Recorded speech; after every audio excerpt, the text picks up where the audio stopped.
का इतना खतरनाक रूप को देख करके सारे दैत्य मूर्छित होकर के गिर पड़े। हिरण्यकश्यपु ने भी अपनी हाल तलवार संभाल दी और लड़ने के लिए तैयार हो गया। भगवान उसके साथ खेलते गए, जैसे पक्षीराज गरुड़ किसी छोटे मोटे सर्पों के साथ खेलते हैं, ऐसी भगवान उस हिरण्यकश्यपु के साथ खेलते चले गए, जैसे पक्षीराज गरुड़ किसी छोटे मोटे सर्पों के साथ खेलते हैं, ऐसी खेलते। मध्याह्न दिन में 12 बजे दिन भगवान नरसिंह प्रकट हुए और सायंकाल तक, जब तक रात न पड़ दी तब तक उसके साथ खेलते गए संध्या के टाइम। अब जैसी संध्या का समय हुआ, भगवान नरसिंह ने उसको रगड़ा, जकड़ा और अपनी गोदी पर जाकर के बिठा दिया। हिरण्यकश्यप बोला, मैं मरने वाला नहीं हूं, मैंने वरदान ले रखे। क्या? बोले, ना मैं भीतर मरो ना बाहर मरो। भगवान कहते, ना तू भीतर है ना बाहर है, तेरी घर की ढेली मती बल में बैठी हूं, डेयरी पर बैठा हूं, ना भीतर हूं ना बाहर हूं। फिर बोला, मैंने वरदान लिया था कि ना मैं ऊपर मरूं ना मैं नीचे मरूं।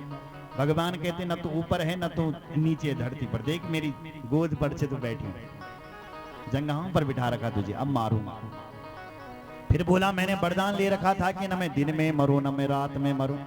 भगवान कहती, ना दिन हो रहा है ना रात हो रही है, संध्या का समय हो रहा है, तूने ये वरदान थोड़ी नहीं मांगा था कि मैं संध्या के समय ना मरूं। फिर बोला कि मैंने वरदान मांगा था कि ना मैं अस्त्र से मरूं ना मैं शस्त्र से मरूं।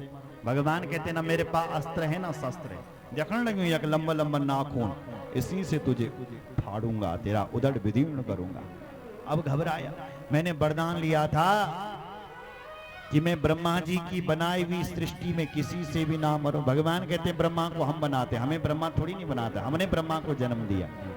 फिर बोला, मैंने वरदान लिया था कि न मैं जानवर से मरूं न मैं मनुष्य से मरूं न मैं जानवर से मरूं। भगवान कहते, न मैं मनुष्य हूं न मैं जानवर हूं, नर भी हूं और सिंह भी हूं, नरसिंह हूं। अब घबराया।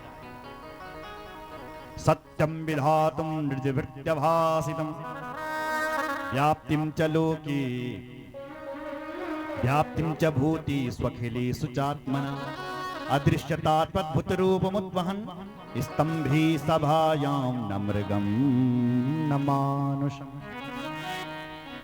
फिर सारे वरदानों की भगवान ने रक्षा करी और साय का समय आया और भगवान ने उस हिरण्यकश्यपु को बीच से फाड़ दिया और उसकी माला ही धारण कर दी। बोलो नरसिंह भगवान की जय। लेकिन नरसिंह भगवान का क्रोध बल शांत ना होने लगी। ब्रह्मा जी आए स्तुति गाने लगे, न तो उसमें नंताय दुरंत शक्ति विचित्र वीर्याय पवित्र कर्मणि। आपके कर्मों को प्रणाम, आपकी लीला को प्रणाम। भगवान ने एक ओंकार, ब्रह्मा जी पीछे भागे, मनु लोग आए उन्होंने स्तुति की, प्रजापति लोग आए उन्होंने स्तुति की, गंधर्व लोग आए उन्होंने इसको, चारों लोग आए सबने।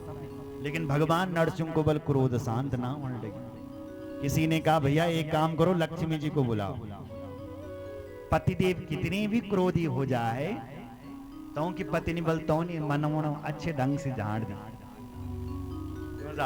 आप ही जानते हो, अगर पति बल क्रोधित हो जाओ तो पत्नी अपने पति को मनाना अच्छे ढंग से जानती है। इसलिए अनुकाम करे, यदि भगवान क्रोधित हो जाए तो लक्ष्मी जी को लाओ, लक्ष्मी जी मनाएंगे। लक्ष्मी जी के पास गए, माता जी भगवान क्रोधी हो रखे हैं, चलो जरा। लक्ष्मी जी ने बोली, मेरा स्वामी नहीं क्रोध, ये तो बड़ा शांत छ, शांताकारं भुजगशयनं, ये बड़ा शांत छ। देवी जी आपको पता चलेगा जब आप चलेंगे। चलो। भगवती लक्ष्मी ने 16 श्रृंगार किए, स्वर्ण थाली पर आरती सजाई, नरसिंह भगवान के पास पधारी और जो ही आरती घुमाने भगवान नरसिंह ने एक डुगड़ ताली मारी। भगवती लक्ष्मी भागी, डुगड़ ताल सुनी थे, अनुरूप मैं इनका भी नहीं देगी, क्या है ना माया विकराल। अब क्या होगा? बोलो जय श्री राम। शिव पुराण में कथा है कि भगवान नरसिंह के क्रोध को जब कोई शांत नहीं कर सका, तब भगवान शिवजी ने वीरभद्र जी को भेजा और वीरभद्र जी गए और भगवान नरसिंह को सीधे अपने में ही समा लिया, पूरा समा लिया, तब जाकर के वो शांत हुई। लेकिन भागवत की कथा में लिखा हुआ है कि प्रहलाद जी गए, प्रहलाद जी ने भगवान की स्तुति गाई और कहा, प्रभु ब्रह्मा दया सुरगणा मुनयोत सिद्धा सत्वैकतां नमतयो वचसां प्रवाहे नारादितुं पुरगुणैरधुनापि पिप्रो किं तोष्टुमर्हति समे हरिरुग्र जाति। प्यारी स्तुति है। प्रहलाद जी कहते हैं, प्रभु ब्रह्मा दया सुरगणा, ब्रह्मादिक देवता और ब्रह्मा जी ने तुम्हारी बड़े बड़े वेदों द्वारा तुम्हारी स्तुति कर दी, प्रभु आपको क्रोध शांत न हुए तो मैं दैत्य कुल में प्रहलाद कैसे तुम्हें शांत कर सकता हूं, मैं कैसे तुम्हें शांत कर सकता हूं। मैं एक बात जानता हूं कि आप भक्ति के वशीभूत होते हैं, आप भक्ति से ही शांत हो सकते हैं। भक्त्या तुतोष भगवान गजयुथ पाया। प्रभु गजेंद्र कौन सा पढ़ा लिखा था विश्वविद्यालय से, उसने भक्ति के द्वारा आपके चरणों में कमल भेंट कर दिया तो आप दौड़ करके चले आए हमारे कमलाकांत।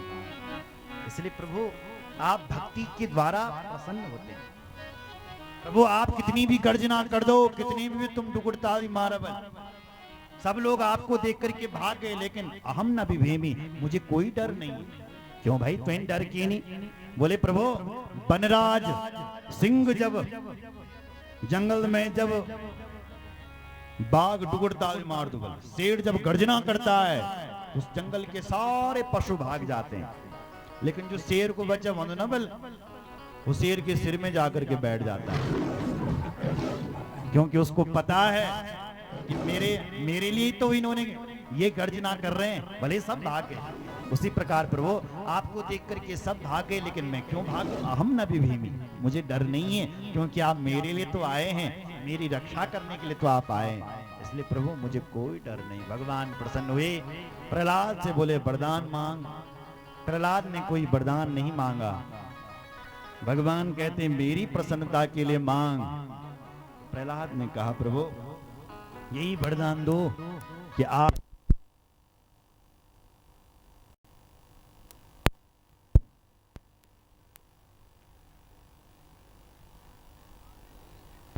प्रभु ऐसा वरदान दो कि आज के बाद मेरी किसी से मांगने की इच्छा ही ना हो।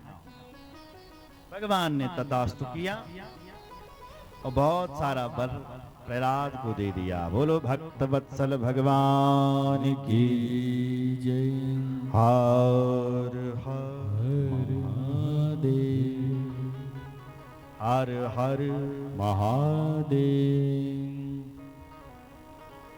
इस प्रकार से प्रहलाद जी की कथाओं का निरूपण किया। एक बार भगवान शिव मंदराचल पर्वत पर गए हुए थे और वहां पर विहार कर रहे थे पार्वती जी के साथ। तो पार्वती ने भगवान शिव जी के नेत्रों को बंद कर दिया महाराज, ऐसे नेत्रों को बंद किया और अंधेरा छा गया। उस अंधकार से एक बालक पैदा हो गया। गर्भो बभूवात कराल वस्त्रो भयंकर क्रोध पराकृतग्ना।